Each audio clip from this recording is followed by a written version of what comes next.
Hello my friends and welcome to another episode of Genuine Chit-Chat. This is just a recording I'm doing in front of every podcast release in August and I believe the last one in July because myself and Megan are going to America for the whole month, so the podcasting output is going to be slightly different. Now I believe I should have lined up something for every week. In case I do miss one, I apologise, I'm not in the country, so my social media will also be a lot more America orientated and travel orientated, but there won't be as much podcasting promotion over there.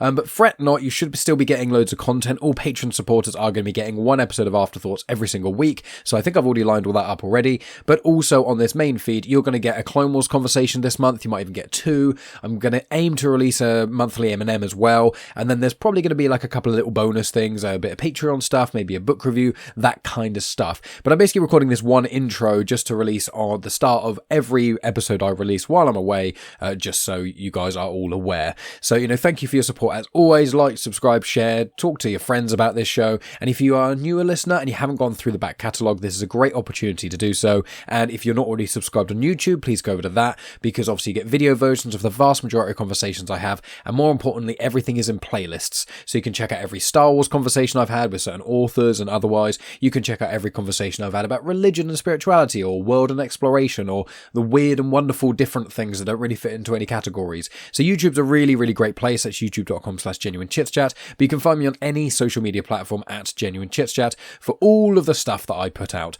But wherever you're listening, just know I appreciate you. Check out the links in the description to the guest spots I've done recently over at Spider Down the Secret Balls, back to the filmography, as well as a few appearances on Comics in Motion, that kind of thing. But yeah, my podcasting output is going to be slightly different for August, but after that, when we come back in September, we're going to come out swinging, because I've already got 2 recordings due in September, and I'm currently recording this in July, and then I've got plans for some more cool stuff going forward. So just thank you for your support as always. I appreciate you hugely. Megan and I will be recording a few things while we're in America, talking about our travels and stuff like that. I imagine that kind of thing will be one of the first things I put out when I return. Whether that will just be on Patreon first or on the main feed, we shall see. But thank you as always, friends. I appreciate you. Subscribe, like, comment, share with your friends, and please leave reviews. If you want to get myself and Megan a wedding gift, then please leave reviews on Spotify, Apple Podcasts, Audible, wherever you listen. If there is a rating system or anything like that, please do it, because it really, really helps the show out and helps get more people involved in the Genuine Chit-Chat audience.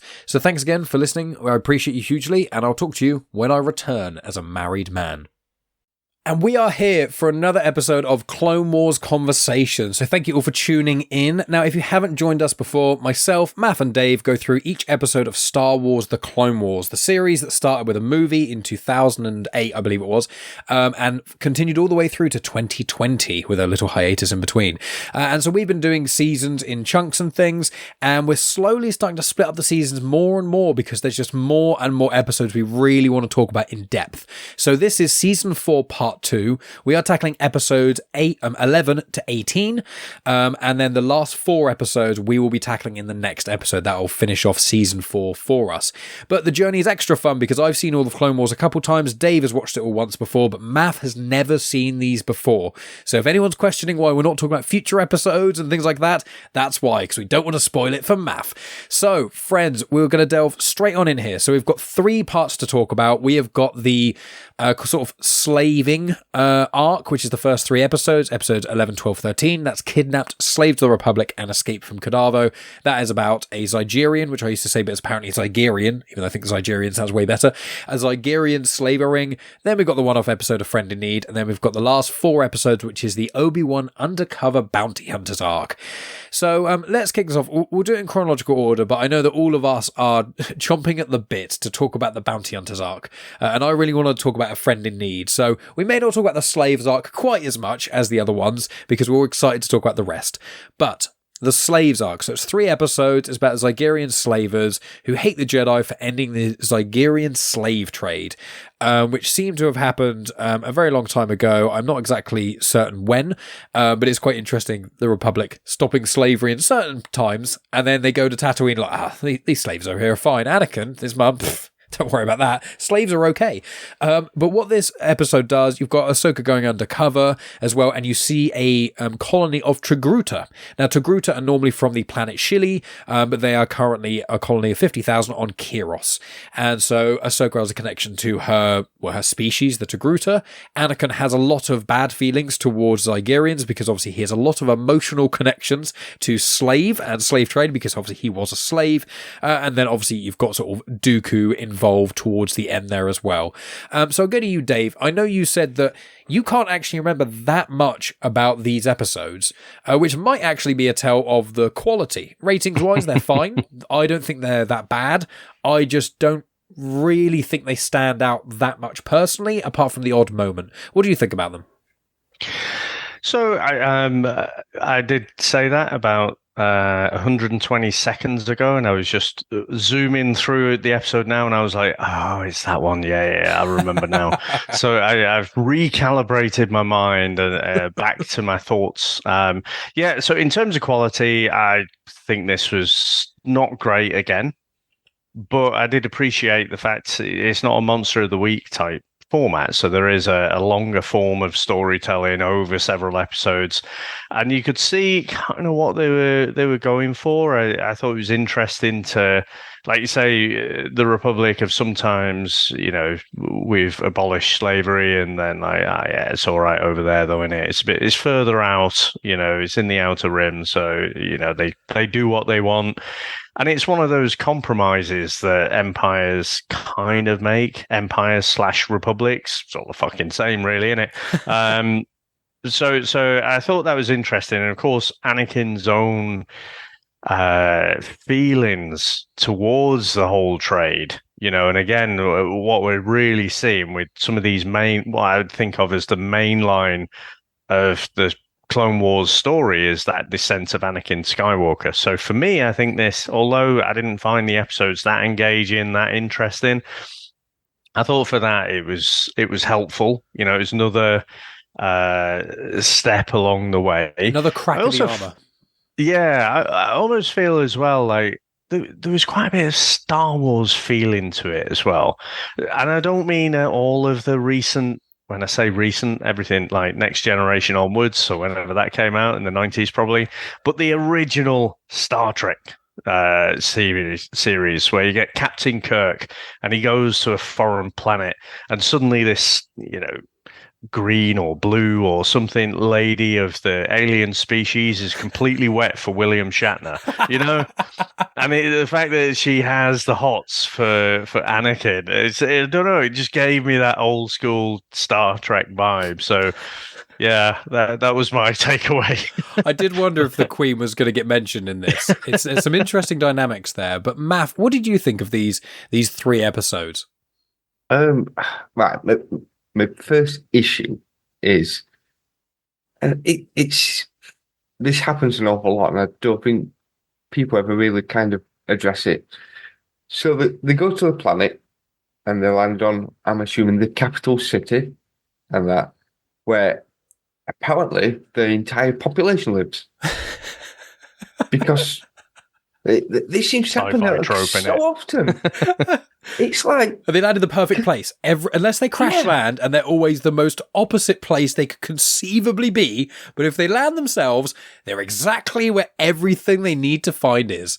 But the thing is, the separatists come down and everyone's gone.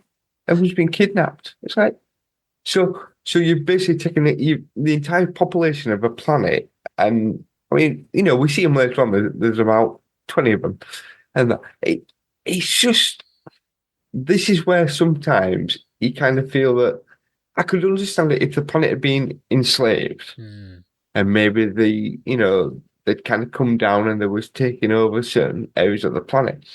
But the fact that they've just wiped them off, and taken them for slavery, it's like, you assume obviously they must have sold some of these slaves, so there's going to be different people all over the galaxy, and it's like, I get that you've saved a section of them, but what happened to the rest of them? Especially there's meant to be 50,000. Yeah, and as I say, we probably see about 20 of them, and that. So we have to assume that that 20 is the we'll do it for them. But yeah, this arc, well, these few episodes that we're actually going to talk about, I did like the fact that you are starting to see, like you just said, the cracking Anakin starting to happen. He force chokes the Queen. I mean, maybe she was into that, to be fair. There was a bit of flirting between them both. She doesn't seem to complain that much. Consent matters, even if she's into choking. Let's put that out there. You only force choke when you've got forced consent, okay? Let's just clarify that. Yeah. I mean... we are talking about Space Hitler, remember? I think a little bit of a choke. Yeah. I do like the fact that there's a bit where Anakin does flirt with the Queen, and then you see Ahsoka, and she's giving that kind of, really, just because, and he just kind of check himself a little bit there, but at the same point, in his mind, he's kind of thinking, well, I need to do this to kind of, I needed to sleep with a love. I'm sorry about it, Good of the galaxy. It's my job. Yeah. Sounds like a Zap Brannigan line, doesn't it? But yeah, I mean, the male and females do look quite different because, like, the male ones are a bit more kind of Wolverine looking, like. You don't get that many in Star Wars. The majority of Togrutas that we see seem to be female. I mean, Ahsoka. Well, it's mainly because the two most famous Togrutas are Ahsoka Tano and Shark T. And Shark T is the Jedi who was in the Domino Squadron episode on Kamino. She was one of the ones training up a lot of the clones. And she also has had the most Star Wars deaths of any character in Star Wars, because there's 4 or 5 different versions of her actual death. Before I think in the canon, they've officially called one of them. But even before they officially said it, which I think official in air quotes, there are at least, I can name 4 different ways she died, which before the canon got reset, no one knew which one it was. They were just, But sorry, like the Joker. I was actually on about is it the Zygerrians? Oh, I see. Yeah. To be fair, I've not. The males they kind of had that Wolverine kind of look to them, don't they? Whereas the females kind of are a bit more like lioness kind of thing, I suppose. Yeah, like feline and canine almost. Sorry, Dave, you're gonna. I was gonna say, because Mike, you might not know this reference, but Maff, surely you remember Clash of the Titans. Mm-hmm. The guy who got turned into like the swamp monster thing and had his hand chopped off by Perseus. Yes, yeah. I thought, as soon as I saw these guys on screen, I was like, oh, fucking hell, it's him. I should remember the name, really. I could have researched it, really. But I thought it really, really looks like him. I'll dig out a picture and I'll drop it. I've seen the not great remake. And both my brothers love the original Clash of the Titans. They say it's brilliant, and I need to watch it. But I'm aware it's quite dated now, and the stop motion is cool. You covered still better than the remake. The remake was one of the most standard, bland films. Like, we've made a film. Is there anything interesting about it? It's a film. It's like, okay, cool. Yeah, you did Jason and the Argonauts not so long. Well, last year or something. Yeah. On VHS. But yeah, didn't you pick it? I picked that, yeah. Saying it like a question. Did you seems like a leading question, Your Honour. Did you do this one? Well, you did, because you literally requested it. Of course you did. But you see, I can still go back and watch that. I know that it's stop motion, but you can appreciate what they do. And I love stop motion. I think. Yeah, it is a lot of Star Wars. It's the one with the golden fleece and you remember the owl Bobo. It is well worth watching, Mike. Yeah, trust me. Yeah, I will at some point. I've been meaning to, and I've been trying to get into older films more, and I love stop motion. I mean, Star Wars, famously on Hoth, in Empire Strikes Back, and that's pretty much all stop motion. Like a huge, all the AT-ATs. The chessboard thing at the beginning. Is that what it is? The chessboard in... How do you carry all of these references? On the Millennium Falcon, the holographic... Dejaric it's called. So fucking sad.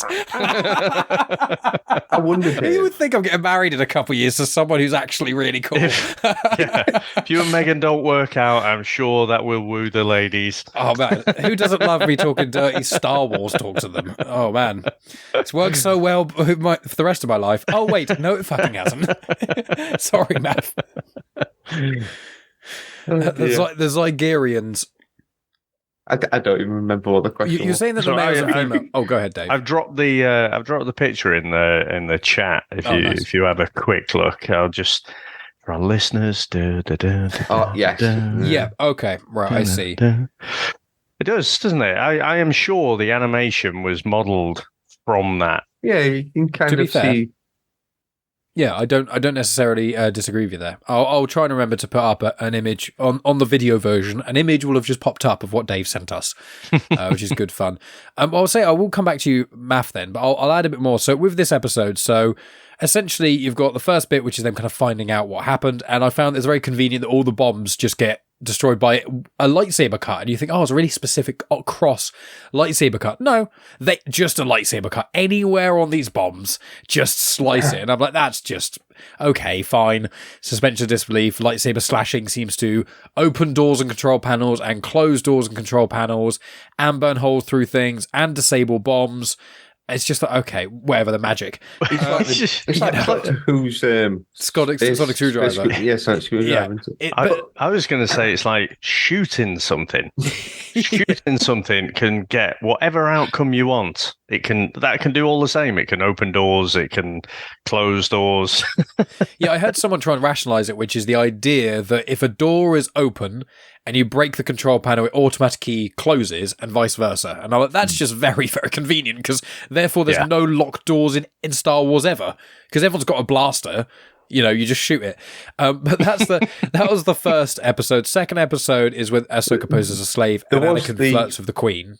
There was the bit where Obi-Wan's pulling his punches, kind of getting beaten up. I did quite like the fact that he was taking a bit of a kick and you're thinking, oh, come on, give a bit back. And it was like, it was like a Law and Avedon kind of film where all of a sudden it's like, I can now attack him and now kick his ass. And that, but it's it's very telegraphed. You can kind of see that coming. Yeah, I thought I loved that bit, and then the second episode is all about the sort of Anakin and the Queen, which I thought was all right. It was interesting, and then the third episode is about Obi-Wan being, I think it's when he's an actual slave, isn't it? Where he's like actually in him and Rex, although Rex isn't in there very much, but literally a slave, and the whole way they get him to keep in line is if he ever steps out of line, they never whip him. They only whip the other people. And I was like, that is not only very clever, but again, this is a kid's show. That is so dark. Yeah. So not only slavery, that's already a very heavy subject, but not to mention slavery, but literally like torture to such a thought out degree. Go ahead, Maff. It's a clever, I mean, you see it in films sometimes, and it's like, we're going to torture you, mate. And you're like, yeah, go ahead, do it. But the thing is with the Jedi, they're going to do what they can to try and keep the peace and try to protect others. So it's the perfect way. They know full well that they could torture Obi-Wan as long as they wanted, and he just wouldn't give up. He wouldn't give any information. Whereas they know full well all they have to do is torture Cody a little bit. He's going to protect him. He knows that he can't sit there and watch someone else go through that. So it is a real trope, isn't it? Though I mean, it's been done over the years in movies quite a lot. But it works. Peacemakers kind of ruined it for me because there was one scene where he's being tortured. Oh no, sorry, they're torturing his mate, and he's like, "I'll never talk," just because he doesn't give a fuck about him. Look, he's like, tell him something. Yeah. Tell him something. Oh man, I'm just conscious I know how much we want to get onto the other episodes. Is there anything else? I know we have skated over this, but either of you, is there anything else you want to talk about with this sort of kidnapped arc before we get into a friend in need? I just say. Oh, sorry. Go ahead, Matt. There were a good bit with Ahsoka when she was in the cage and she kind of force pushed the slaver off. Yeah, he was like mocking her and she just did that and he slips down and he's like falling off the edge. I love that bit. That's very. I've written down, Ahsoka in the cage is very zen. That's very cool. Sorry, Dave. So just, I guess, underscoring what you were saying before in terms of the themes, so even just the theme of slavery and kind of how that's all handled and stuff. Dooku's there in the background as well, pulling various strings. But I will say as well about just the continual sexualization of Ahsoka, in particular when she's a slave. It's like, oh, God, all of the earlier episodes, or a lot of the earlier episodes, when I don't know what age she's supposed to be, like 14 or something, and she's 14 a tiny little crop top. Maybe now she's 15, but by the end of the Clone Wars, she's 17. So it's still. Yeah. I just think the animation was, when she was a slave in particular, the way she was animated, I just felt it was unnecessary. Mm. That's a fair point. Yeah, I think there are. It is weird. I think that the thing is that in the Star Wars universe, Twi'leks are seen as the exotic ones. They're often slaves. They're often sex slaves. We see it in Return of the Jedi with the green Twi'lek in Jabba's palace. They're quite often exotic dancers. They're human enough so you can mate with them, and all the parts are basically the same, but they're exotic. I know it sounds crass, and it is, but in universe, that is what people have said. Stormtroopers and things like that have said that kind of thing. And Togrutas are kind of the next step. I don't know if humans can mate with Togrutas. I can't remember, but they're quite close. So it's kind of like a tier system of close enough to human, like near human is generally what people tend to like in the Star Wars universe, who like sex slaves. So I think, although it is a bit gross, at least though she is fully clothed to a degree, at least in these seasons, at least it wasn't 14-year-old crop top, genuinely a young girl Ahsoka, and now it's more so she's a maturing young woman. It's still gross, and I'm not trying to, but it is one of those things. Please don't say blossoming. Oh, no, I would not have said that. No. Oof. But I think with the character model where her outfit is just so much more practical, it makes so much more sense. I still just don't get the crop top thing. I really can't wrap my head around. Maybe just at the time, Lucas thought that was trendy. I don't bloody know.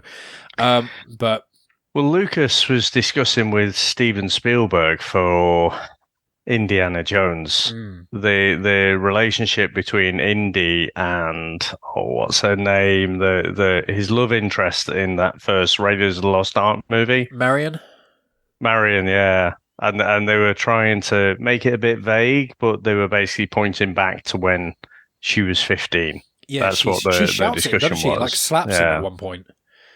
Yeah, so interesting, but we'll move on. And I will say with these 8 episodes, oddly enough, it should almost be like a pseudo Obi-Wan arc. I know that Anakin was quite central, but I think Obi-Wan in these slave episodes has been as important and as interesting in a lot of ways as Anakin. And then we get like a one-off episode, which is basically like, Ahsoka hasn't really had enough attention, let's give her something to do. And this, I would say, I know Dave the Deserter is your favourite one-off episode. Maff, I think, was Lightsaber Lost one of your favourite? Yeah. Yeah. Whereas I think so far, I think as the series go on, there's less and less one-off episodes. I'm fairly certain it's quite arc heavy as we go on. But I think this is my favourite one-off episode. However, the caveat to that is it's not really a one-off. It's like there's episodes that have happened prior that it loosely connects to, and there's episodes that happen in the future that loosely connects to, and this is like a soft pilot for it. So Friend in Need, so you've got Lux Bonteri, who's from Season 3, Episode 10, Heroes on Both Sides, which is when Ahsoka meets Padme's friend, who's a separatist, and you get a bit of a balance there. You get to see what the Separatist Council was like and how they view Dooku and things. And essentially, Lux Bonteri accuses Dooku of killing his mother, which, again, happens in the episode back then, and he makes a deal with Deathwatch, gives Dooku's location to Pre Vizsla, who we've seen previously as well, Pre Vizsla. He's part of the Vizsla clan. People know from Rebels and things is that it's not been, I don't think it's been revealed yet in Clone Wars, but because of Rebels I can say it because Maff's seen Rebels. There was the original Mandalorian Jedi. I think it's Paz Vizsla, and he was basically the first Mandalorian Jedi ever. He was the creator of the Darksaber, and so the Vizsla clan goes down. You've got Pre Vizsla, Paz Vizsla. Jon Favreau voices him in The Mandalorian Season 1 and 2. Jon Favreau voices his descendant as well of Clan Vizsla. And then you've got this in Friend in Need, you've got this little R2-D2 droid uprising subplot thing that's quite cool. And then you watch Deathwatch literally decimate an entire village, which I think is very on the nose Vietnam War allegory, because the original Star Wars trilogy is a direct connection to, I believe, the Vietnam War, I think is what Lucas was saying. Or was that the... It is. I still don't know if I fully buy that, because it just seems so Germany 1939 to 1944. Yeah. Exactly. And I think it's a combination of... I imagine it's a combination, but when you watch like the guerrilla tactics, what I associate Vietnam War with is a lot of guerrilla tactics, and probably from the films I've seen and things. But I don't get that. Again, I get what if Germany won, and what if it was on a galactic scale? That's kind of like, space fascism. But yeah, so that's kind of the episode. Ahsoka gets discovered as a Jedi, and then she fights Deathwatch and things like that. So, before I ask you both about your thoughts on this episode, did either of you catch the cameo? The character didn't say a word. It's the character's first ever introduction, and they're a very important Mandalorian. Did either of you spot them? Nope. Bo-Katan. Bo-Katan, yeah, she was the kind of one of the only ones who sort of survived. Yeah. Never took her helmet off, never said a word, was just wearing it. It's her first ever appearance in the Clone Wars. She does have a speaking role in a later season, but this is actually her first ever appearance, which is quite fun. But let's give it to, let's go to Maff this time. Maff, what did you think of A Friend in Need, this one-off episode? So this is one of your kind of favourite standalones. You could say you don't like it, Maff. It's I okay. didn't like it. Interesting. Okay. Please tell. Well, say I didn't like it is unfair. It felt out of place. It felt again like we need an episode. Stick this one in. It just feels like a set up episode. So I'm assuming probably further down the line this will come back into play, because we've met Lux before, and I did like it when Deathwatch turned up. And it's like, oh, do you realise what you're playing? You're literally playing with fire here, as we find later on as well. So I did like that, and I do like to see the Mandalorians kind of, come onto the screen. But I don't know, it felt out of place, and that maybe if it was part of a 2 or 3 episodes and they kind of really delved into it. There is a good bit with the R2 when he kind of, as soon as you kind of, as they're kind of going through the village and you see all the droids getting beaten up, and R2's looking at me kind of thinking, oh, something's going to come back to that. And obviously, yes, he kind of forms a rebellion and, the uprising of the droids. I love that bit. The giant droid who's got a really deep voice who's like, how can we help you kind of thing. I'm such a sucker. It's such a trope, and it's been done even in this very series already, but I love it. I can't help but love a droid uprising. And Solo, which I rate is, a pretty good Star Wars film, not amidst the best, but I think it's wrongly misaligned. The whole droid uprising stuff in the middle of the film is so cool. I just love it. I want a Star Wars project to fully commit to that. Yeah, the issue I have is, look, he's given an option. He's given a bit of an out and a bit of a, look, come to our side and we can, and I get the fact that his mum got killed by kind of trusting them, but at the same point, you're putting all your hopes on a lot of mercenaries who, even him going with it kind of being able to, work out where Dooku was, they could have just quite easily just killed him, taken that information and gone. And I get it, he's young, he's going to make mistakes and that, so you kind of give him a bit of a pass from that, but at the same point, it's like, you and Ahsoka are starting to build this kind of relationship with each other, and that you both kind of seen it from opposite sides, and I do like that, but, just take a step back and just look at it and think of what's the best thing to do. And also, if he's here, who's in charge of his planet? Surely shouldn't he be in charge of the planet? That's a very good question that I'd not even thought about. Because his mum's I think because his mum's a senator, so because she's a representative who got appointed, I assume it's not like a a queen or anything. I don't think. I think she's just a senator. So she dies, and then someone else gets elected. Thought she was in charge of the planet. Well, yeah, she might be. I mean, I think the Bonteri. So Padme and Bonteri's mum, I can't remember the name. So Padme's family, her family name is Nibiri. She's not Amidala. Amidala is a queen's name, just like our queens and kings and monarchs. They take on, an old school name, basically. So Amidala, Padme Nibiri, that's her original family name. Now, I think that the Nibiris and the Bonteris are friends, but I think that the Nibiris and the Bonteris are both they've got quite a bit of money. Because there's a deleted scene in Attack of the Clones when Anakin meets Padme's, I think, younger sister and parents, and they're there at Padme's funeral in Revenge of the Sith. You see them not as a deleted scene, the same actors and stuff. And it's one of the few deleted scenes in the prequels I think is counted as still canon, I think. And with the lake house they go to, the place they go to in Attack of the Clones, that's just basically a holiday home that Padme's family own. So that leads itself to think they're probably quite wealthy, because I think Naboo is quite an affluent place as well. So I think that the Nibiri family and the Bonteri family were quite close anyway. So I feel like the giant building thing that we saw him in when we saw the episode his mum died, I think it's kind of like not royalty, but definitely has money, I think. I do have a question for you. Near the end of the episode, Ahsoka and Vizsla fight. Yeah. If Ahsoka had beaten him, and that, which she pretty much was doing, yeah, and if Deathwatch hadn't stepped in and that, she could have taken the blade, couldn't she? Would Deathwatch have bowed down to her, do you think, or? I think, I can't remember this. This might be a minor spoiler. I don't think it is, but I can't remember. I'm fairly certain there's another confrontation where someone fights Pre Vizsla again, and that very thing comes up, because I think this is not the first time we saw Pre Vizsla. I think he fights Obi-Wan or something in one of the prior episodes, and I think Obi-Wan beats him then as well. But he gets his cronies to interrupt him.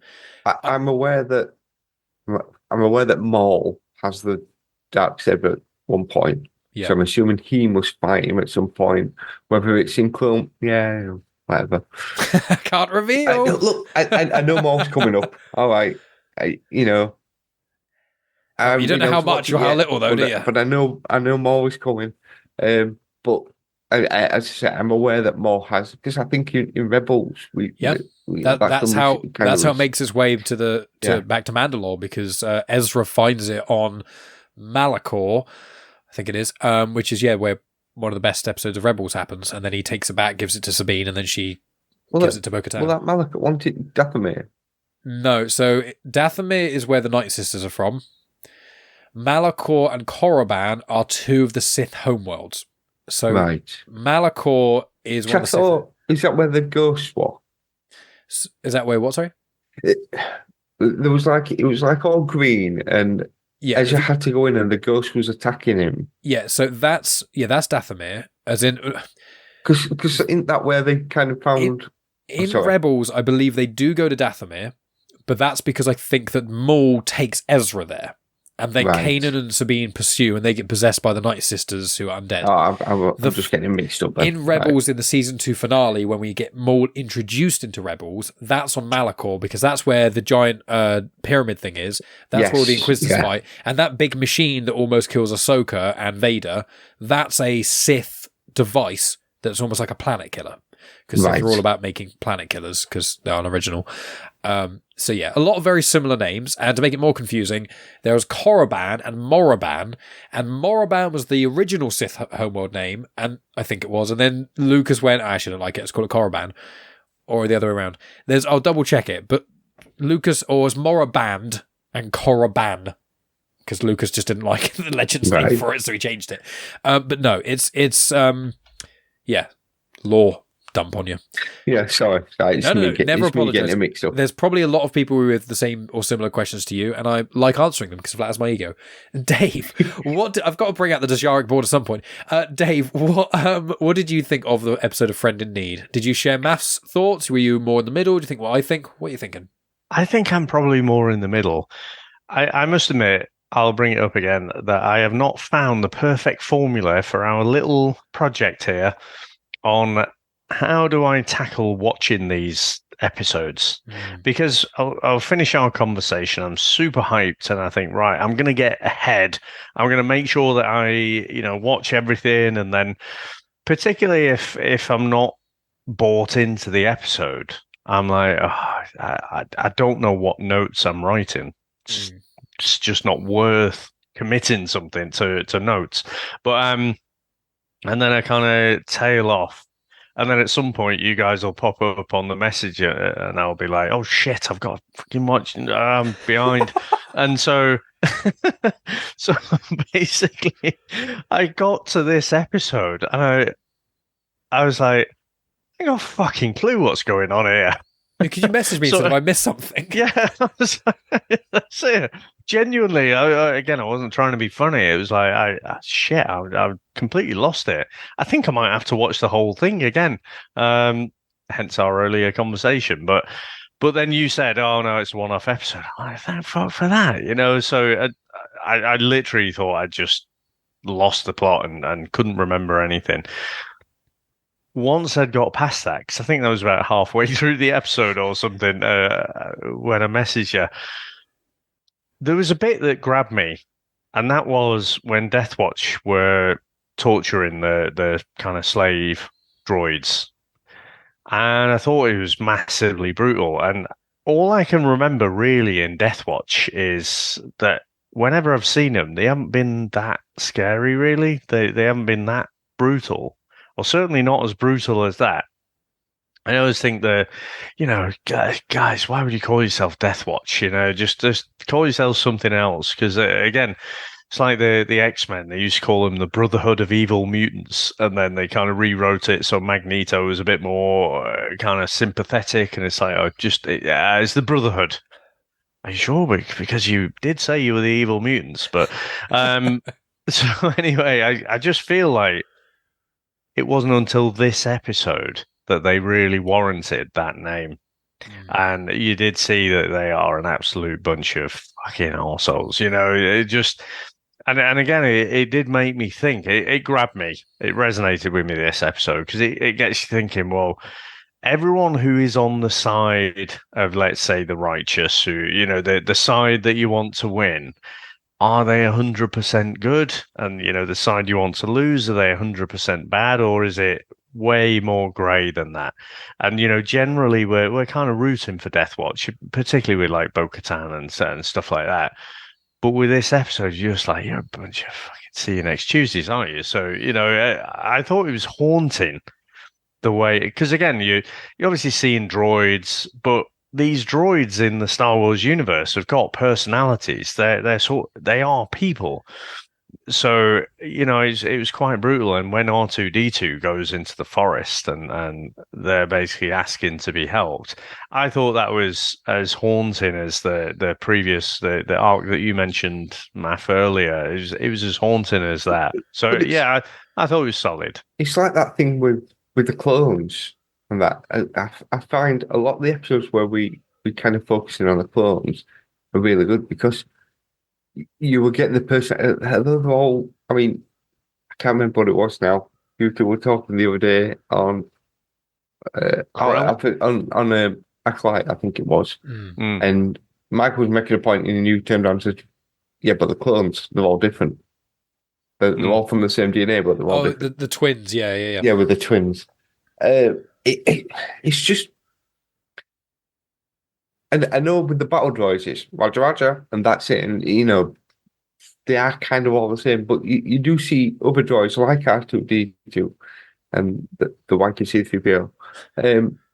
But they've got a personality, so you do start to feel for them a little bit. So it is nice to kind of think, hang on a minute, even they don't deserve this. And that uprising that you get. I did find that bit with Whistler when he's like, "Yeah, we'll bring your women back. We'll be there in the morning." As soon as he kind of said that, and the chieftain kind of walked away, thinking, "Okay, oh right, he's been quite reasonable there." You're thinking, "No, mate, no, he's about to let his crew just go mental on you," and he could just tell straight away. and that, and it's like, I mean, there's a film coming up soon. The bike, is it The Bikers? I think it's called. Oh, with Tom Hardy and Austin Butler. Yeah. And that there's a clip, and it's like, you know, they're in the bar. It's like, what do you want to do? It's like, burn it, and that, and that's what Vizsla basically did. It's like, just burn it down. It says destroy everything, and that's the point when you realise actually Deathwatch, they have quite bastards. You know, they are starting to kind of get their name there of who they actually should be. Because so far we've not seen that, like you say. Dave, did you have a point there? Quick, I was just going to break off into a little tangent, but I've got, if I can't talk to anyone about it, it's got to be you guys. So I've been holding off. All right, I know I'm late to the party, but installed Jedi Survivor a couple of weeks ago, and I've been waiting to get the time with my lad to play it, because I want to. Certain games like Last of Us and stuff that I want to go through with him. You know, I don't just want to play it on my own. And now, to give you a context, right? Doesn't like Star Wars at all. Outside of the gaming world, can't watch the movies.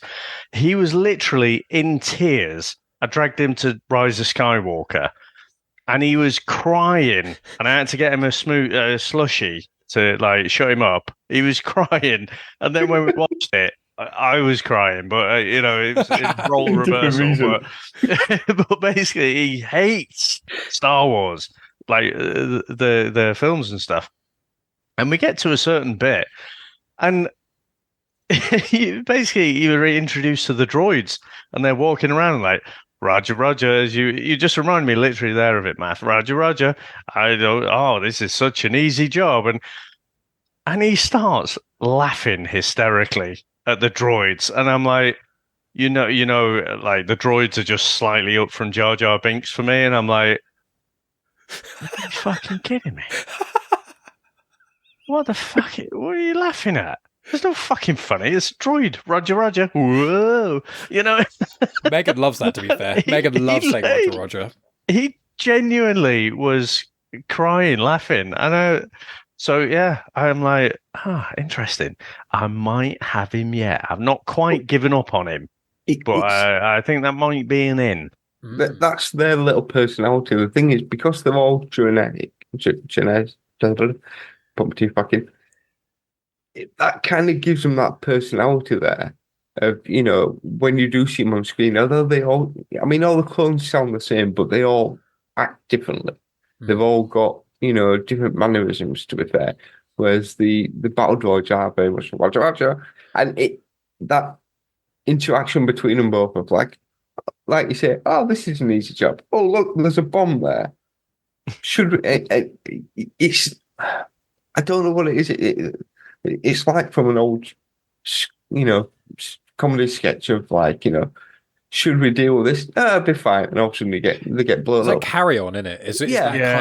It's almost slapstick. That thing. But I personally do quite like the droids. Megan and I really like the Roger Roger droids, the B1 battle droids. We think they're really funny, especially in the Clone Wars when they get, you know, in Phantom Menace they're not funny, and then Attack of the Clones they ramp up the humor a little bit, but it's only Revenge of the Sith where it's actually kind of funny, even though the film is very dark. But in Clone Wars, when you get a lot of those, I really like it. And I'll say this little caveat with droids is, so the battle droids B1, one of the reasons that the long-nosed ones, the reasons they're so rubbish is because essentially the separatists cut costs and use the cheapest conceivable software just to have them running. Then the B2 battle droids, which are the big chunky ones that are kind of grey ones that are all shoulders, they're slightly upgraded. Then the BX battle droids, which are the assassin droids, the ones who like kind of, you know, dodge stuff, they're even more upgraded. But they all cost more money, you know, it costs more money to make, more money for the chips for their brains, blah, blah, blah. With droids, so like astromechs, they don't need personalities, but the idea of an astromech droid, which is what R2 is they're meant to be wiped after every mission, or they do a routine checkup where they get upgraded, which is they get their personality, what would become their personality gets wiped. And so what's meant to happen with droids is that they get wiped every so often or updated just so their personality is kept in check. It's conditioning, it's processing. But what happens a lot of the time with the Rebels, in the original trilogy and things, and what happens with favourite droids like R2, who never get wiped, what happens is they develop these, I can't remember what they call them in universe, but it's like inconsistencies, like quirks, like weird, it's like a bug, like a programming bug. Like, yeah, well, it's like R2 is meant to not, you know, he's an astromech droid, but he's very risky. He takes a lot of risks, and it's like he's meant to be a droid that looks things in binary. He's not meant to conceptualize of risk in that way, because he's not even meant to think about risk. He's meant to be a computer, basically, a computer and a moving toolkit. And so what happens is R2 is just over. I don't know if it's since the prequels he has never had his mind wiped, but I feel like in my head he's had his mind wiped once or twice. Once. He did in Clone Wars. Cad Bane wiped his and 3PO's memory when he got the plans to get to the Jedi Order and stuff. But that was like a temporary thing. I can't remember if he's had an actual proper wipe. I don't think he has, because in the original trilogy he mentions the Clone Wars to Obi-Wan and that's why he goes off. But 3PO does get his mind wiped at the end of Revenge of the Sith. But I think the idea is that certain droids, because of certain use, a translator droid, protocol droid, has to be able to talk to people. So it has to have a personality to a degree, whereas other droids don't need it. And I think when you have more cheap droids, they don't develop that, whereas the more expensive ones do. So that was my tangent for droids. Yeah, I don't remember which episode we've seen before, but there's a bit with the battle droids and they're on one of the bridges, and whoever was in charge gets shot, and it's like, oh, guess I'm in charge now. And then they get shot out. And it's like, you can see, I love the facial, there's no facial, you can just kind of tell the fact that, oh shit. Yeah, the little body language, the little movement. I don't want to be in charge anymore. I think when one of the ships and Grievous bails, he's like, I guess I'm in charge now. And then it's like, oh no. I think the droids, I knowing that Dave hates them makes them actually a bit more funny for me. But I love them. I think they're so much fun. But let's delve in to. Oh, unless Dave, do you have I just will say, so when I get to a really interesting one-off episode or an arc, and it grabs me, then I'm interested in the writer. So I went to have a look, and as I mentioned before, George Lucas, credit is right for everything, obviously, but who actually committed the story to paper? Guy called Christian Taylor. So I looked up, and he'd done an episode of Lost, and then he was the actual creator for New Amsterdam. I never watched that, but obviously New Amsterdam is what it was originally supposed to be called before it was New York. I think that's quite a famous one. Did some episodes for Teen Wolf, then he did Clone Wars. But he has done 2 episodes of Luke Cage. He's done 2 episodes of Bad Batch as well. Yeah. And then Resident Alien, which I've not watched. But I want to see that. Yeah, so he's again, this is one of the better writers, and you can really tell for me in the story. And I will say the next 4 episodes that we'll be tackling in the next episode, just as the only episodes where we'll really get our teeth into those 4 episodes. The finale 4 episodes of this season, which I won't spoil for Maff, they're all written by Katie Lucas, George Lucas's daughter. And I will say they're 4 of the best episodes of Clone Wars, just to show my hand a little bit. But we're on to the Undercover Obi-Wan Kenobi Bounty Hunters arc. So you've got Deception, Friends and Enemies, The Box, and Crisis on Naboo. So you've got Deception, where a sniper shoots Obi-Wan Kenobi. They hold a funeral. Anakin doesn't know. Anakin grieves and then tries to go after him. And Obi-Wan's in prison, and then he gets broken out with probably the most on-the-nose name in Star Wars history, Moralo Eval. Evil Moral. Wow. I wonder if he's a good guy or not. And he likes to say his name all the time, which I hate when characters do that. He gets out with Cad Bane, and then they kind of are on the run for a little while. I've got a note here, which is from Megan, a quote from Megan, which is, Palpatine's a real shit stirrer, isn't he? Every time he says anything, proper shit stirrer. I was like, yeah. What a wonderful understatement. I know. How to completely devalue one of the most evil people in franchise history. And then you've got The Box, which is a really cool episode, which is like the bounty hunters obstacle course thing. There's a lot to talk about there. And then Crisis on Naboo, the assassination of Palpatine. So, Dave, I'll come to you first. So highlights of these 4, we'll dot around a little bit, but highlights of these 4 episodes. I think you both quite liked them. What did you generally think of it as a whole, and what are your highlights?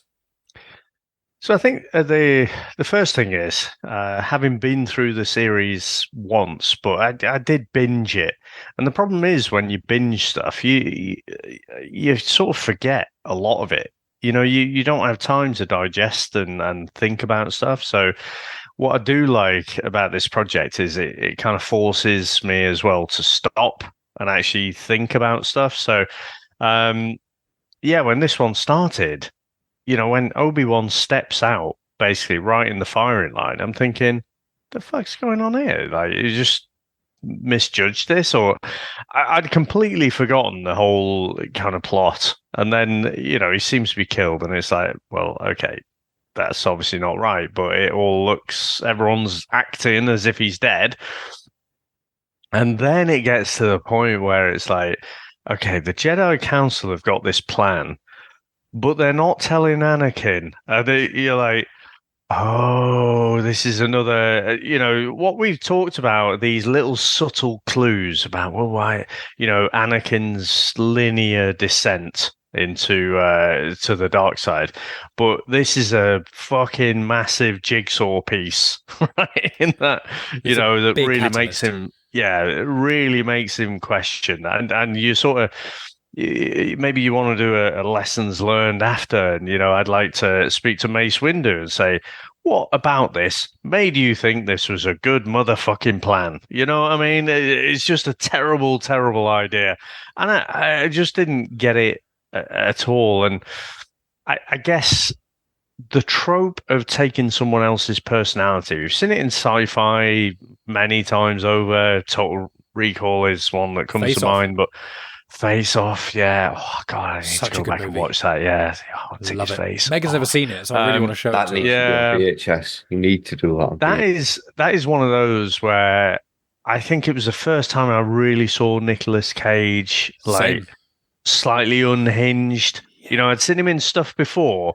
but this was like the Nicolas Cage extra. That we saw more and more years after. But I think even going back to old spy TV series and stuff, I can't think, like Mission Impossible and Man from U.N.C.L.E.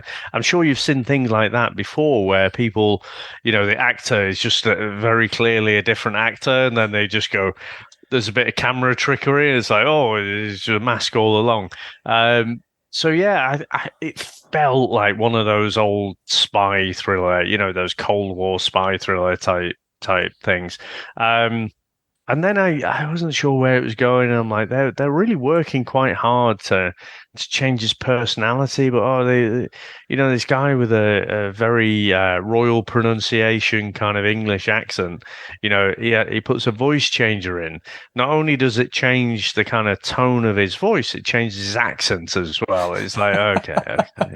And then I'm thinking, technology. I wonder if the voice actor just wasn't available for this time, and it's like, oh fuck, we need to, there's a scheduling conflict, we've got to write something quick.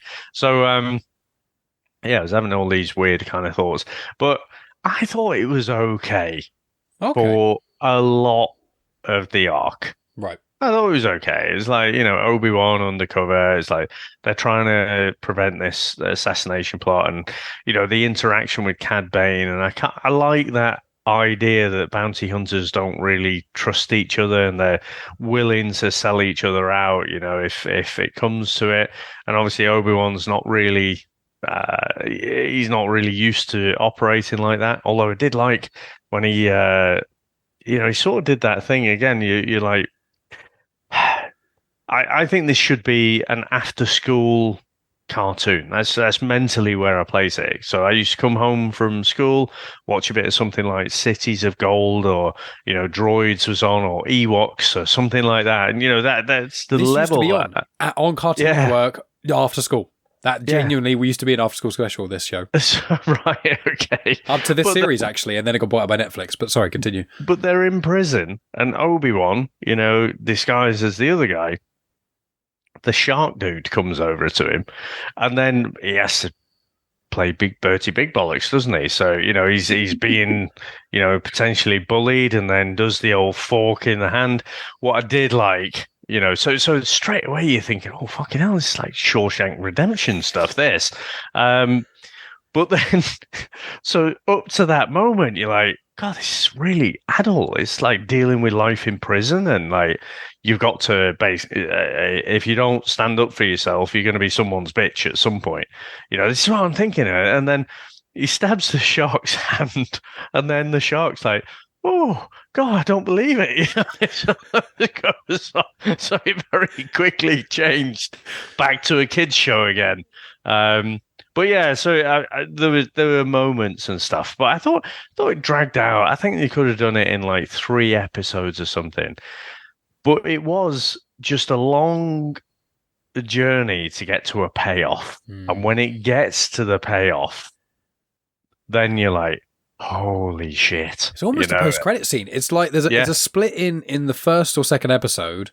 You see it in bits, but right at the end, because I finished rewatching this today, a few hours ago, and literally that last sort of 2 minutes, just Obi-Wan and Anakin have that one exchange, and Anakin's just shouting at him, going, "You lied to me. How could you do that? What else has the council lied to me about?" And you go, fuck, this is the day where Anakin stops trusting the Jedi Council. You can literally see it from here.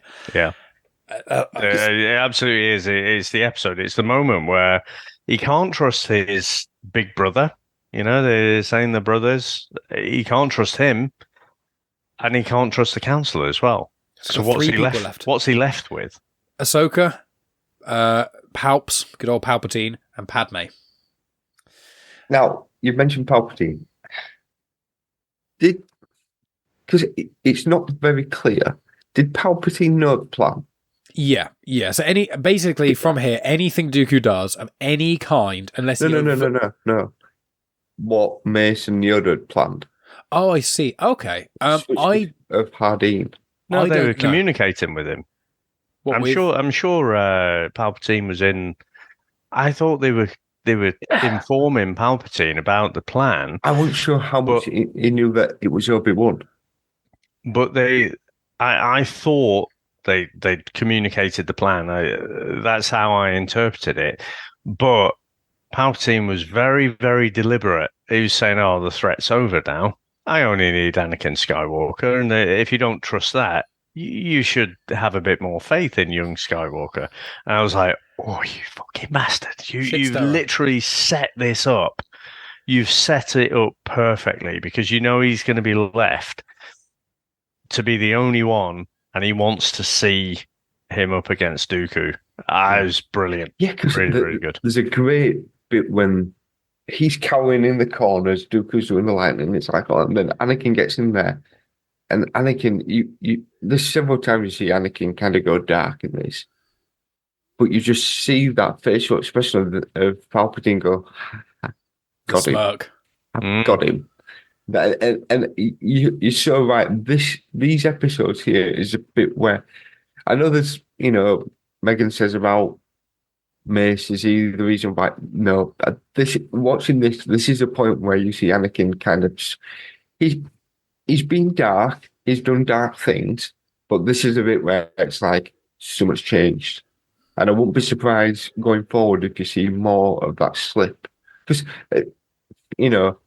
I know we've got a couple more seasons left, and that he's going to have to slip quite quickly at some point because there is that turn and that. And the part where he's now starting to doubt everyone around him.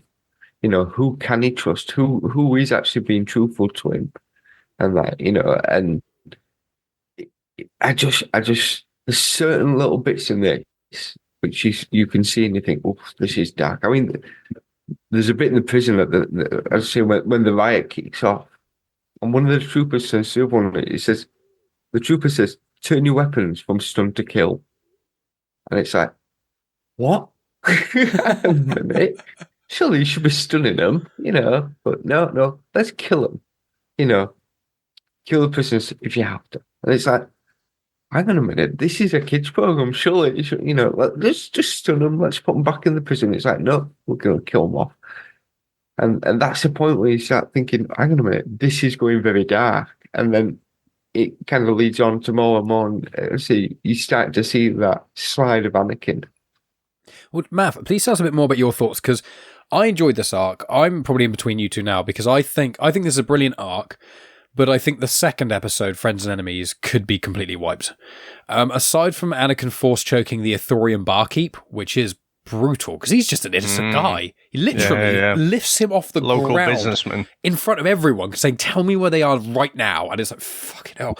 Like moments like that. But I agree with you, Dave. I think Deception and Friends and Enemies could have been combined into one episode. The kind of the death of Obi-Wan, the funeral, that was cool. But then the prison stuff could have kind of been scathed over, and same with the escapee parts, that could have been scathed over, because really it's the death of Obi-Wan. The box is just really cool. It's not that consequential, but it's just very cool. And I love seeing all the different bounty hunters. I love that. And then obviously the final episode. So Maff, tell us a bit more, like, you really like this arc. How do you think, because I think so far, we got the Geonosis arc, the 5 parts, which is really good, and that was quite early on. We've got the Krell arc, which is very, very good. And then I'd probably say this one are probably the 3 biggest arcs, I think. How do you feel about that, Maff? And then how do you think this rates against them? I mean, to be fair, Obi-Wan, without having the backing of the council, won't be able to do everything that, like getting the ships. But although it's quite interesting, because as you're watching it, you realise that he's got all this power that he could use, and he's not allowed to. Because if he starts using any force powers, especially Cad Bane, and we've not even mentioned him yet, he's so great in this. And the thing between him and Hardeen of that, so you've killed a Jedi. He says, but you shot him from far away, But then that bit when they do crash land, and like Hardeen's like, I'm going to go out there and I'll do it. It's like, no, you won't. You've already killed one. I'm going to do it now. And it's that kind of, the puffing up the chest like peacocks, kind of doing the tails and that to try, obviously, Obi-Wan Hardeen's going to go out there and try subdue, which he does. That was one little bit of issue I did have.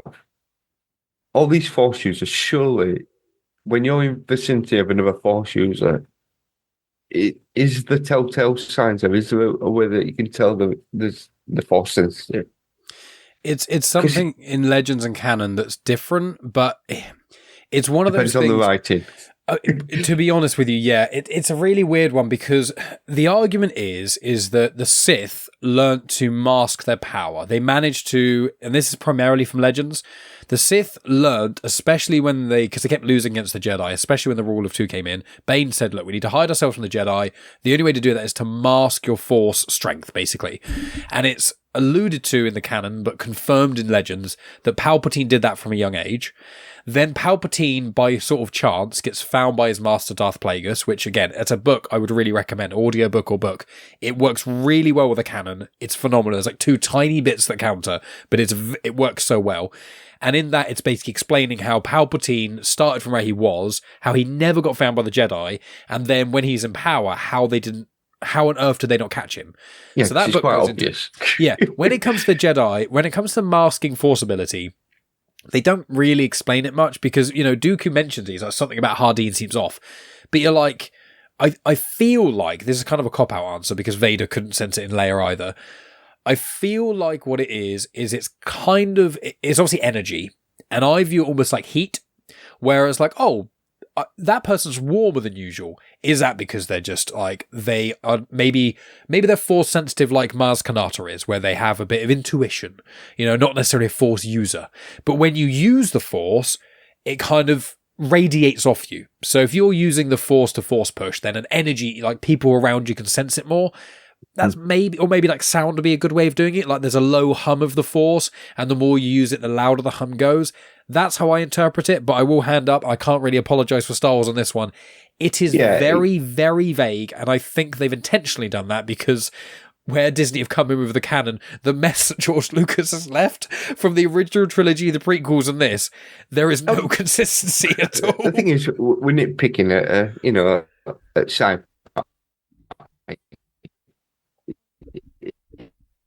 Nope. Oh, is Maff gone?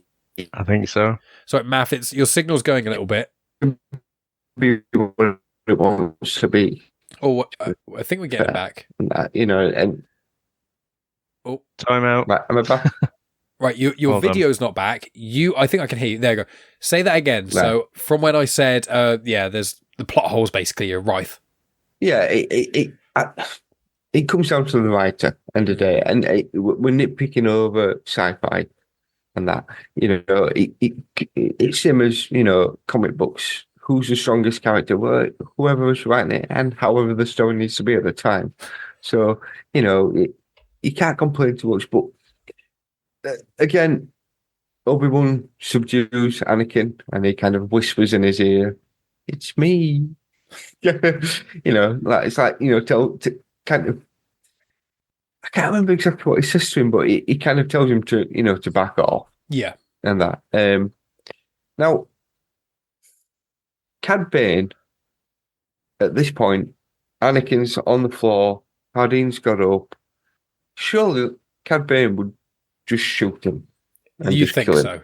You'd think he'd execute them, but I think where Ahsoka, I think she kind of comes in, and I think it's meant to be like he almost was going to, but they're in a hurry, and then she pops up, and it's like, killing her won't be easy because obviously they're shooting at her, and she's just like deflecting all of it. Mm-hmm. And I think the idea is, even though Bane is quite egotistical, and he is very good at taking down Jedi, he probably, the time it would take to take out Ahsoka, and where they're in a rush, and the case of Anakin maybe becoming conscious again, I would argue that he is very egotistical, but he's a lot more about self-preservation than anything. And that's why he's so clever. So I think he is probably, I mean, I know Boba Fett I really want to find out how Boba Fett is considered a better bounty hunter than him, because we've got some future episodes coming up, which you get a bit more Boba Fett. And I've read, obviously, all the comics. I've read a lot of the books. Cad Bane just completely disappears after Clone Wars and only reappears in Book of Boba Fett, which is like a few years after Return of the Jedi. He is not mentioned anywhere. There might be the odd story. Waste. I think but it's just weird because he's clearly the best bounty hunter I've ever seen by a long shot. And I want a story where you get Boba Fett proving he's better. And there was an unused Clone Wars arc which Boba Fett fights Cad Bane, and that's how Boba Fett gets the dent in his helmet, is Cad Bane and him have like the cowboy, take a few steps and draw and shoot the standoff. That's how Boba Fett gets the dent in his helmet. But that's not been confirmed in the canon because it's an unreleased Clone Wars episode that was half rendered that you used to be able to watch on StarWars.com that I've not seen, that you can't watch anymore, but it's not been remade or anything. And it's like, this is... It's a shame because, I mean, I suppose Clint Eastwood's more of a good guy, but Cad Bane is very much in that thing. And he is influenced by him. He is, yeah. Obviously the hat and everything like that. It's a shame that, hearing that they've not used him more. Because he's brilliant. Yes. And because... I think they're going to do a Tales of Bounty Hunters. I think my thing is they've got Tales of the Jedi, Tales of the Empire. I think they're going to do Tales of the Bounty Hunters, because there was Bad Batch, which was, I'm not spoiling what happened in Bad Batch, but there was a little bit of Bounty Hunter-ish stuff in Bad Batch. There's a character or two that pops up, and I won't spoil who, but it's not huge, and you get a little bit of information about that. But Bad Batch is only a year or two after Revenge of the Sith, so you've got still 20 years from Bad Batch till the Mandiverse, where there's still just not really anything. Sorry, Maff. Yeah. But yeah, if you want to go into the box, do it. So as soon as the box bit kind of came out, I mean, could be a good one for the VHS. The Cube. Have you seen that film? I checked the trivia. Yep. It's specifically, this was a specific homage to that. Yeah. Oh, really? Yeah, 97, isn't it? The Cube. Yeah, I do remember because it was in Blockbusters when it came out. I remember because I got it as soon as I could rent it out, and it wasn't that great. But I've not seen it. It's all right. I mean, cult. They've kind of done films a bit like that since, like Panic Rooms and that. But it had that vibes of the Cube, basically, but also the Danger Room from X-Men as well. Very much kind of, it can be what it needs to be now. Whereas the Danger Room can be pretty much whatever they kind of, we want it to be an ocean, that's what it is. Whereas this seemed to be, again, I'm going to make another point, like a crystal maze. You're going to go into one of those rooms and collect the crystal. You've got to go into this thing and work out the puzzle to be able to get through to the next stage. The other thing, I enjoyed it. I like the fact that it shows Obi-Wan is very intelligent and working out how to. Because again, he's not able to use his force powers really. Oh, I don't think he does anyway. I think he can make his jumps a little bit bigger and land his falls a little bit more. You can like enhance your strength a little bit, but you can't do ridiculous. Like Obi-Wan could have easily just jumped basically from the bottom of the thing into the hole in the ceiling, which obviously he didn't. But it's the fact that he's, I mean, he's looked at everyone around him and he's like, wow. Oh, Maff, your internet. Yeah, they get to see my ugly mug there. The fact that Obi-Wan kind of he's looking at each of the rooms and he's working out, and that it's very much down to Obi-Wan, to be fair, and that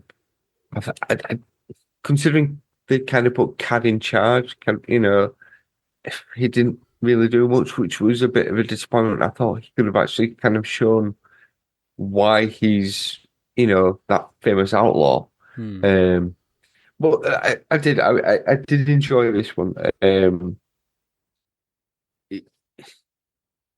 The thing is, though, at the same point, Obi-Wan is the key to each of the rooms, the puzzles, and I would have thought, because Dooku, that's the bit where Dooku's like, there's something off about him, but then that's it. No one kind of picks anything else up. They just kind of go on with it. It also shows he's a very, very good sniper as well, apparently. I think the Jedi, generally speaking, they're meant to be like crack shots. It's why Jedi pilots are like the best, because their instincts, their intuition, their reflexes are quicker. And that's what it's like. There are some Jedi, Jedi Survivor. There's certain parts where blasters get involved. And if a Jedi does have to use a blaster, they are actually like pinpoint accurate. I suppose because you've got to think with a lightsaber, you're actually, a blast comes to you, you're angling your blade in such a way that a blast hits this thing and ricochets back into something. That's much harder to do than just shoot. You know what I mean? Yeah, I suppose the reflex there of being able to kind of deflect the shots back. If you're that good to be able to do that, you must be good at being able to take a shot as well. So I suppose it just makes sense. Yeah, I think that with Cad Bane, I think the idea is that he Cad Bane's like got a flawless track record, and I think that Hardeen is newer. And also, I think that, the fact that he solves everything immediately, and also Hardeen saves a few people, like helps people up. He does things the bounty hunters don't generally do. And then right at the end there, it was like, okay, Hardeen, now kill Moralo Eval, and he won't. And Dooku's like, well, that's weird. Why would your job is literally killing people for money? You literally shot Obi-Wan Kenobi, one of the most highly regarded, air quotes, nicest people in the Jedi Order. You wouldn't kill him, yet Moralo Eval, who's a dickhead, who's also been playing you this whole time, and is currently in your way, you won't kill him. Why? There has to be another reason. So I think that's why, and then by default it went back, because like, the other bounty hunters that survived, there's one that's named, I can't remember, but the other one, there's Embo, who's popped up before, and will pop up again. They're a Kyozo species. Embo's the one with the cool hat. And then you've got Derone, who is a Parwan, the floating mushroom tentacle person, which is one of the weirdest creatures in Star Wars, but very cool, really unique. It kind of sounds like a child has basically just gone, and he floats, and he's made of mushrooms, and he's got tentacles, and he's electric, and he can go through ray shields, and he can do this, and it's like, what? They could also live for like centuries. There's one in the High Republic who's lived for like hundreds of years, and you're like, who created this? Like, where has this come from? Lucas. Oh, yeah, well, no, it's clearly very much so. But it's like this. It was created for Clone Wars. It's popped up in like 2 or 3 other things in canon. I don't know about Legends, but you're just like, this is such a weird being. It's very cool, and I'm very into it. But I'm like, where has this come from? It's like all other species are like quite human-esque, and this is like, this is crazy, and it doesn't do anything normal like anything else, which I did like. But can I just go? One thing I will say though, although the new question about Obi-Wan not killing at the end of this, Moel, I think at that point, Dooku were going to kill Hardeen, wasn't they? And see, the block dropped, and Cad Bane saves him. So then you see kind of, to be fair, Cad Bane, who's, He says kill him like a man, doesn't he? Because he's like, that's such a cowardly way to kill someone. And also because Hardeen did help Bane in the last thing. So it's kind of like a... Bane, I love Bane as a character because he is obviously a piece of shit. But he's so clever. And he is, as far as one can kind of be, he is somewhat honourable. He's not like actually honourable. But you know what I mean? He respects skill. And he does, and so when he saw that with Hardeen, he was like, you know what, fair play. And I like Cad Bane so much as a character. He's kind of, in some ways, the way Thrawn is for the Empire is like what Cad Bane is to the bounty hunting world. He's got all these skills that, one of them's a great shot, and one of them's this, and one of them's that, whereas Bane is the whole package. And that's how I feel about Thrawn. But Dave, we haven't heard you from you a little bit. What do you think of Bane, the box, anything else to add? I thought the box was utterly throwaway. I mean, I kind of liked it. I enjoyed it as a standalone episode.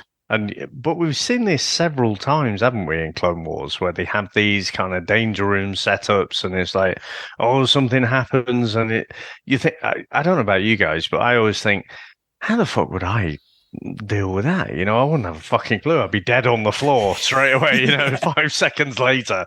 But something happens, and then they just, it's all very convenient, isn't it? How they all get out, and I'm left wondering, well, what was really the point?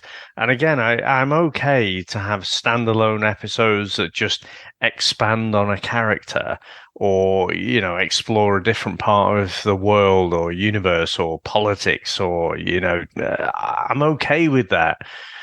But being part of this arc, I think this is probably for me the episode that could go. And like I say, I think the episodes could have been cut down, because ultimately it was about the setup, which is Obi-Wan's assassination and then him going undercover. Okay, that is the thing. You've got to probably stretch that out for another episode. You've got to have Obi-Wan, getting himself in with the assassins. You've got foiling the assassination. I think it could have been 3 parts. And so I just think the box was, it was unnecessary. I think, was it in Rebels? I'm sure we saw Boba, young Boba with some of his other cadets, or it was something Ezra. Like it's that. I was going to say, Ezra, when he's wearing the Imperial thing, he goes in, that's when he meets right. young Wedge Antilles. Not Boba. Yeah, it's Ezra, you're right. But, so yeah, I just didn't think it had to be there, but I did enjoy it as a standalone episode.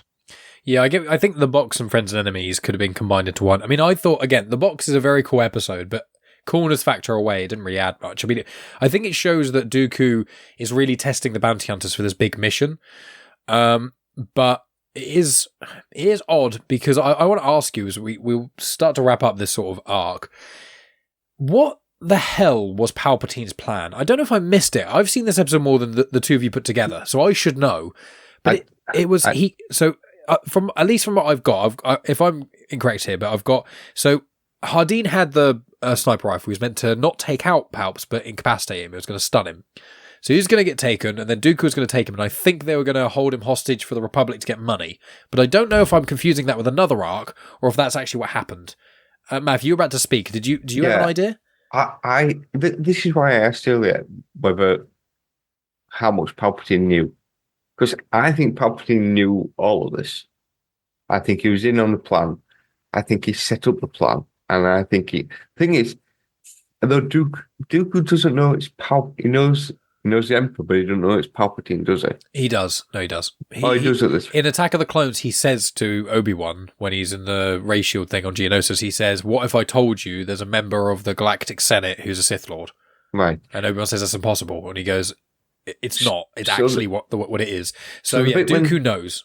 When Palpatine and Anakin walk into the room and Dooku's sat there. Yep. So if Dooku knows Palpatine's there, Palpatine's in no danger whatsoever. Nope. And correct. So this is what I think he knows then, that Anakin's going to go at Dooku. Dooku's going to fight. And that it's kind of, let's choose the best out of these two. But he's put his money on Anakin. And that's a bit, there's a bit where Anakin kind of, you can see in his eyes, and he loses it, and he goes, and Palpatine, he's got that scared look in his face, and then his face changes, and he's got that. This is working out. I think it's just a big setup just to push Anakin that little bit further, knowing full well that he's the chosen one. Well, if he's going to be the chosen one, I want him to be for the bad side. I want him to be the dark side. Yeah, and I think it's just a big setup for him. It's one of the two. I think the way that bit I get, but I'm unsure if it was all just a setup to get Anakin alone with Dooku, because it seems very convoluted. But that is Palpatine to a T, I suppose. But it's more it's just more the taking out of Palpatine in public kind of thing, and what they were going to do with him. I don't really know where they were going with that, but I guess the idea was when we see in Revenge of the Sith, what happens there is for Anakin to, probably is what you say, Maff, because obviously, Revenge of the Sith, the whole catalyst of Anakin's fall is the death of Count Dooku. And I think what it is Palpatine is constantly pushing Dooku against Anakin, because either Dooku will kill Anakin and kill the Jedi's greatest weapon, essentially. Prophecy's gone, no balance to the Force, done. Or Anakin kills Dooku, as Palps wants, turns him to the dark side, continues to essentially groom him, and then go from there. So I suspect it was the case, but I want to point out one thing I really liked about that scene with Dooku and Anakin. I thought that was definitely one of the highlights. Crisis on Naboo, I think, is definitely one of the highlights, is when he's got Dooku and at one point he starts to kind of beat him, and he's slamming his lightsaber down, and Dooku's holding it up. Return of the Jedi. When Vader's there holding it up, and Luke is just smashing his lightsaber down, and then cuts off Vader's hand. Which that sort of 15-second scene of Luke doing that is probably one of my top moments in Star Wars across the whole of Star Wars. Like the Vader Anakin, the Vader Luke stuff in Return of the Jedi, phenomenal. But that scene when Luke loses it, gives into the dark side, takes down Vader, and then stops. That I loved that, and I loved seeing that with Anakin and Dooku. Dave, do you have any comments on that element? I've got goosebumps just thinking about that Return of the Jedi moment there, because you've got the cackle of the Emperor in the background, of Palpatine, and he knows it's all come together, because which is the same in this bit here. To be fair, exactly. It's the same. So the way I perceive it, right, is Palpatine is playing the odds. He doesn't know exactly what's going to happen. Although if you listen to him, he'd probably say he's foreseen it all. But I kind of feel like if Anakin doesn't turn out to be all he's cracked up to be, Dooku might kill him, and then it's like, oh shit, well, guess it's not him then. And he goes, onto another project, and he starts replanning based on where he is then. But I kind of feel like the whole point of this whole thing is he has put it out there that there's going to be an assassination attempt. He is playing the Jedi like a fucking fiddle. Again, Yoda, you're not living up to the Yoda-like thing, aura that you're supposed to be. He is playing you. And so you are doing the thing that he's put you in a position to do. This is all about the corruption of Anakin Skywalker. So he's trying to do that. So he needs to, like a good domestic fucking abuser, he's trying to separate Anakin from his friends, from his support group. And so that's what's going on. So, this is all just an attempt, and I wouldn't be surprised if, he's cleverly kind of suggested he does that thing where he'll suggest, oh, are you sure you want to exclude Anakin? Because, he'd probably be a bit put out and, be upset by it. Oh, no, that's a good thing. Yeah, we should definitely not tell Anakin. And again, it's like, oh, he's got plausible deniability. He said, well, I said you should include Anakin. And so he set it all up in that way. And like I say, it's done its job perfectly. So, it's not only, he doesn't really... If it came to it, he's in no danger.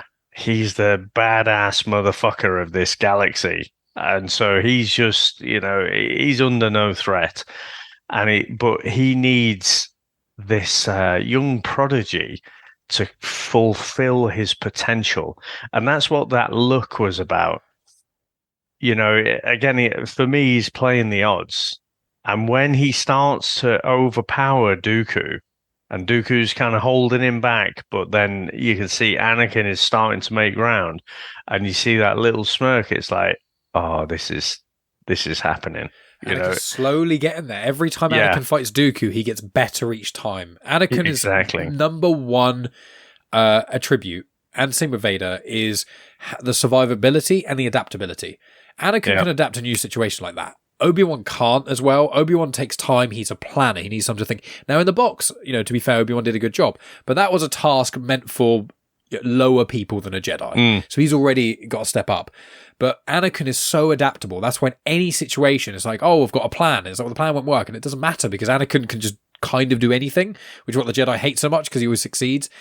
And I think that, every time he fights Dooku, it gets better. And I noted down that all of Palpatine's dialogue is so specific. Just as you said, Dave, it's really every little thing he says is a little jibe. Oh, the Jedi didn't tell you about that. Oh, I thought they would tell you. Oh, I'm sure they've got their reasons. And it's it's like brilliant. And it's like genius. Say again, Maff? It's all there to set the doubt in Anakin's mind. Exactly. And the only person he's going to end up trusting is Palpatine, which we then get the further down the line, Revenge of the Sith. When, Mace Windu is like, but he's a bad guy. And you all go, yeah, he is the bad guy. And he's like, no, he's my mate. Yeah, not to me. He's the only person who's ever trusted me. And there's more to come as well, Maff. Like, there's been a couple of the big hitter arcs, definitely. But there's one or two more to come that I can think of that also further illustrate what Dave and I have been saying, which the Clone Wars is so important to appreciate Revenge of the Sith more. Now, I know it's after the fact, but when you watch Revenge of the Sith, after we're done with Clone Wars, before we delve into some of the other, we've got lots of other series to do, we'll do Revenge of the Sith, and it'll really change, I think, how you perceive the film, because I think the biggest critique of that film, which I agree with, is Anakin's turn is too quick. It's too quick, it's too sudden, it doesn't work. But I suppose now I'm seeing that. I'm seeing the kind of the lead up to it. And when it comes out, it's not just Anakin's bad.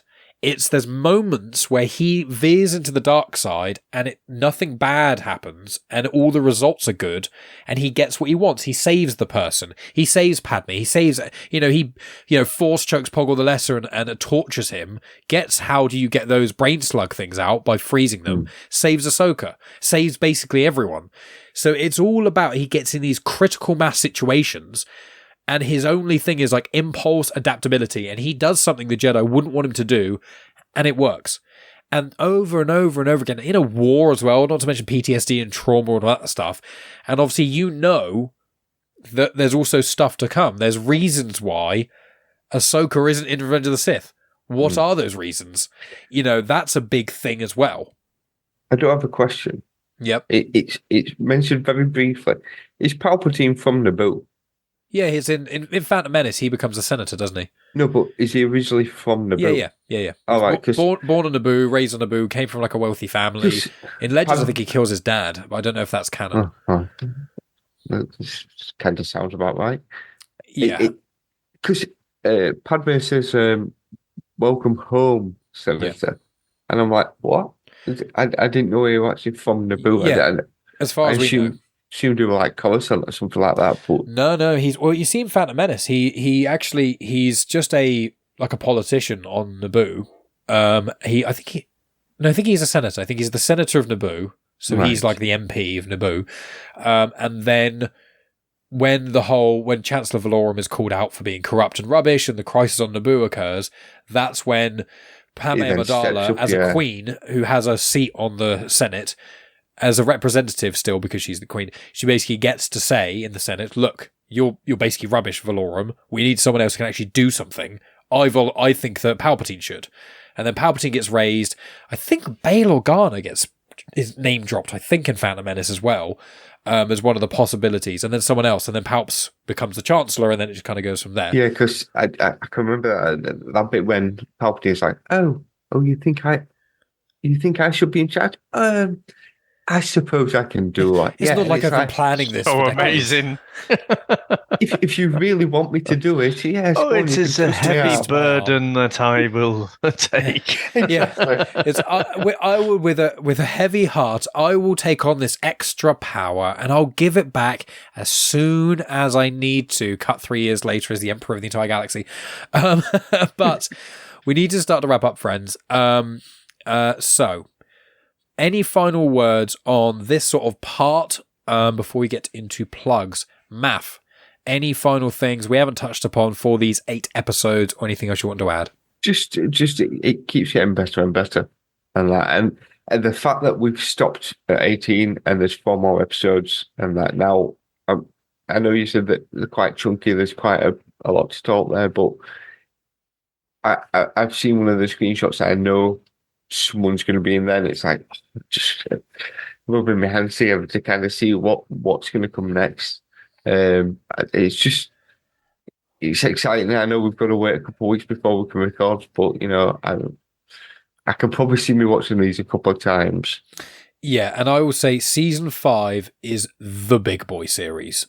Right. I would say this has got the most amount of episodes which have the biggest impact in Star Wars. I was just looking at the episode list, and I know we said earlier, like Dave and I have looked through some of the episodes, and it's like there's the odd one which doesn't work quite as well. It does have my least favourite arc in it in season 5, which is George Lucas's favourite one.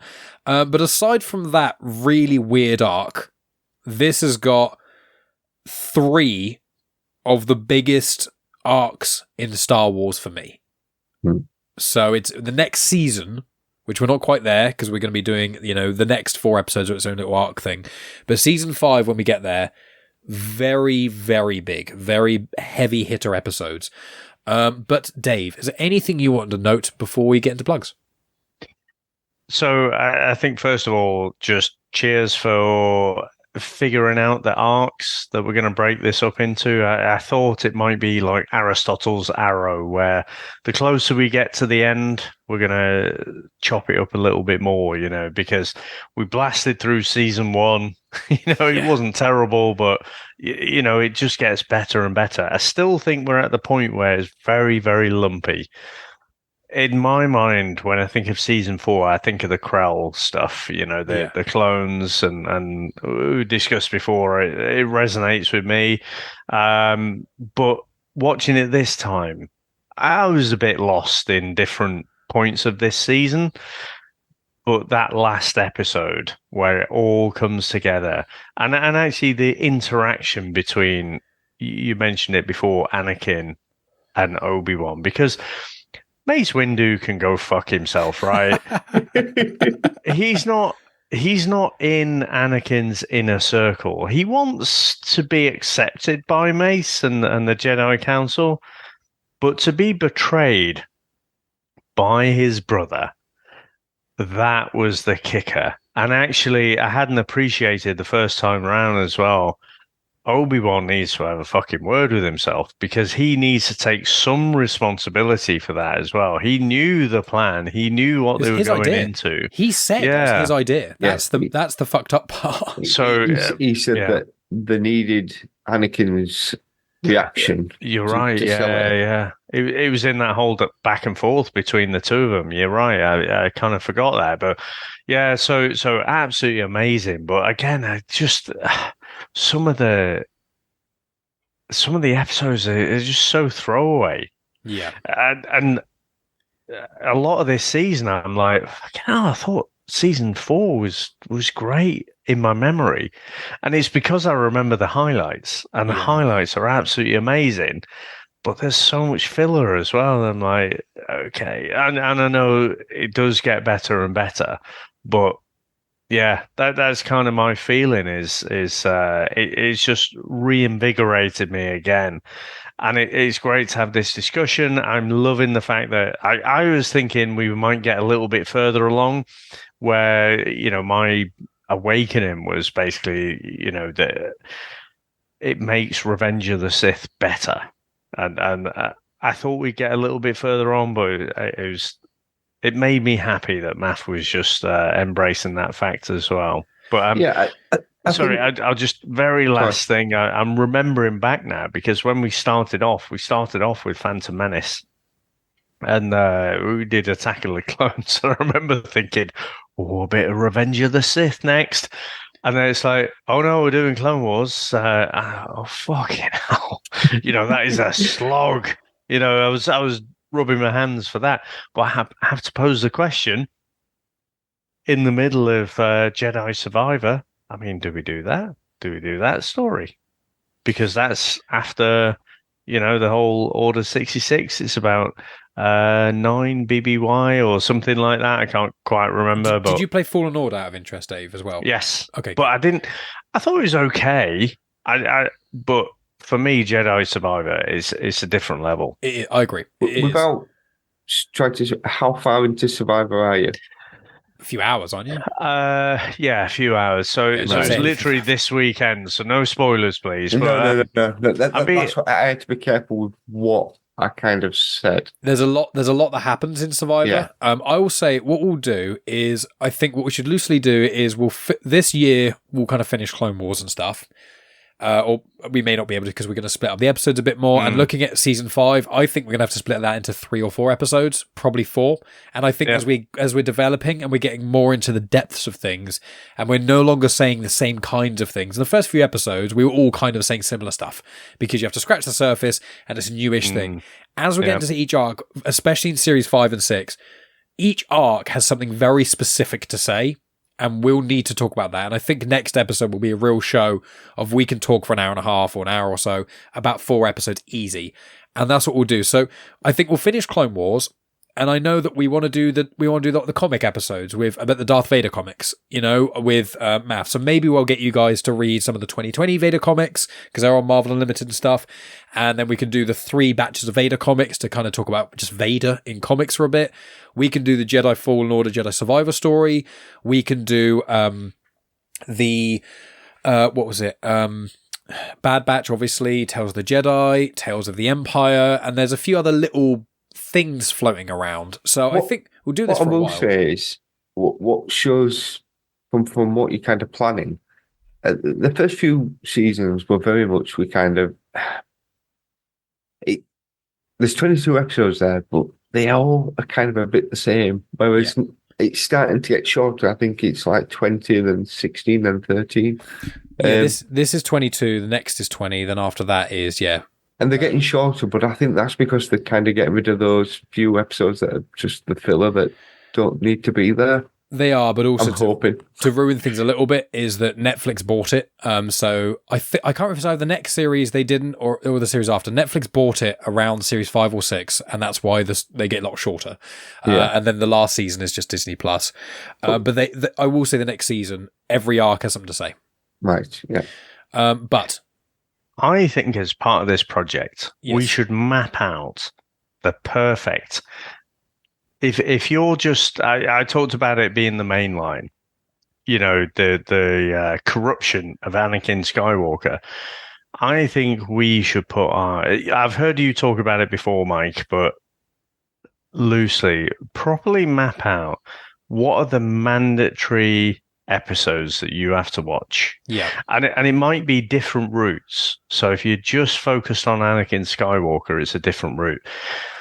The clones, and their plight and that interaction and their politics of war and, what it's like to be a neutral planet. And I think there are a few different routes that you could take. Mm-hmm. But I think as we get, into those shorter breaks, and I would much sooner do that than do a flyby and like, oh yeah, that arc was this and that, especially this last arc. We probably spent 2/3 of the time talking about that one last arc. Yeah. And there's so much to discuss. I still feel like we scratched the surface, but I think we could do that. I think we could map it out. So I have plans for us to finish Clone Wars, do at least one wrap-up episode, which will be a complete overview. We could talk about favourite episodes, things we may not have spoken about, and I think in that episode it'd be really good for us to do the must-watches. If you want to do Anakin or Ahsoka, we can figure that stuff out.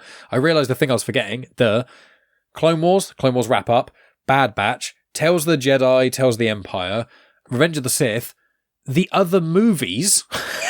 Yeah. Because There's a few movies. I am fucking chomping at the bit. I want to fucking get into Revenge of the Sith. I know, it's so much better. And then also Bad Batch, because obviously, Dave, you started Bad Batch, never finished it. And Matt's got 100. Even and if I had the time now, even if I had the time, I'm not going to watch it because I know it's coming here. The Deserter episode that's like your favourite, there's so many episodes of Bad Batch that are just like that. And they're so... Yeah, I am. But I do need to shoot off, I'm afraid, because I've run over by half an hour. But Sorry. It's okay. It's on me. We were talking at the start for ages, so it's completely on me. But... next episode, we will be talking about the four episode finale of Clone Wars Season 4. And then from there, we'll be doing more episodes and we'll do them, a lot shorter arcs. We'll be doing a lot more in-depth discussions with that as we go forward. And they're all going to build. And we've got loads of ideas, friends, for the next at least another year and a half of these kind of things, plus the other Star Wars content coming out. But for me, as a reminder, this will be coming out probably by the time it's finished now, but Acolyte weekly discussion shows, which the one as of recording this, one with Dave is out, the one with Maff are recording this week. So wherever you're listening to this, Comics in Motion, Star Wars Comics in Canon, the YouTube channel of Genuine Chit-Chat, find them all there, along with all the other weekly discussion shows and stuff we've done. Loads of Star Wars content coming up my ears, interviews with Star Wars authors such as Mike Chen, things like that, and there's more cool stuff to come. Maff, you're doing a secret thing with Tony, which I think you haven't recorded yet, so you can't tell us about that yet because you teased us with Monday. that. So when that will be out, but I assume by the time this releases, because this won't be out for another month or two, and when we do, we'll put whatever that secret thing is in the description, but don't say about it yet because I don't want it to be spoiled for me or Dave. Is there anything else that you're up to at the moment that you can think of? No. Perfect. Well, check out him in Back to the Filmography on Spider-Dan and the Secret Boars. He did the Spider episodes there, the Bear episodes there, and some great Back to the Filmography stuff. Dave, obviously VHS Strikes Back. As of recording this, it was probably months ago now when it comes out, but I came on the Love Island podcast, Chris and Dave's reality TV cast, to talk about Love Island, which is great fun. I listened to that this morning. So VHS Strikes Back, obviously, not obviously at all, but last week we did Deliverance, iconic 70s movie, which is a great movie, but everyone remembers one particular bit. But it is a great overall movie. And then, absolutely iconic. And then we did, the week after, we did Devil Fetus, which is maybe not quite in the same bracket, but that was a Patreon pick. This weird fucking Hong Kong horror, martial arts, just weirdness, but proper legendary, I guess you would say, VHS Strikes Back fodder. Obviously we got to discuss a bit of reality TV, didn't we? So I hugely enjoyed that to drag you into my world, and we got a load of Star Wars references in as well. We did. That was a lot of fun.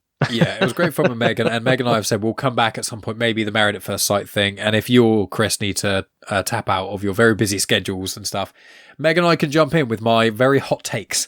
But I'll put links to all that stuff in the description. It's been so much fun chatting Star Wars with you guys, as it always is. And I'm so excited for us to be able to do the next episode. And then maybe in the future, as we're doing shorter arcs, maybe we can record a bit more frequently. I'll still release them monthly, but we'll see how things go. Just obviously, the whole of August I'll be gone, so we'll see. But, thank you, Dave. Thank you, Maff, for tuning in. And anyone listening on video or watching on video, sorry, Maff's internet connection was playing up a little bit, so that's why for the last 20 minutes so you haven't been able to see his lovely face. But Maff, start your video up again just for the last 2 seconds. There he is, beautiful man. So thank you both for coming on the show as always, and when coming on the show, embarking on the journey with me. You're not even on the show, you're part of the show. Can't do the show without you. And thank you to all the wonderful listeners out there for supporting us as always. If you're on YouTube, like, subscribe, comment, tell us what you think, and please share and subscribe and all that amazing stuff. Check out all the stuff in the description for all the other things we're all up to. We'll speak to you in a month's time. And, of course, may the Force be with you. Always.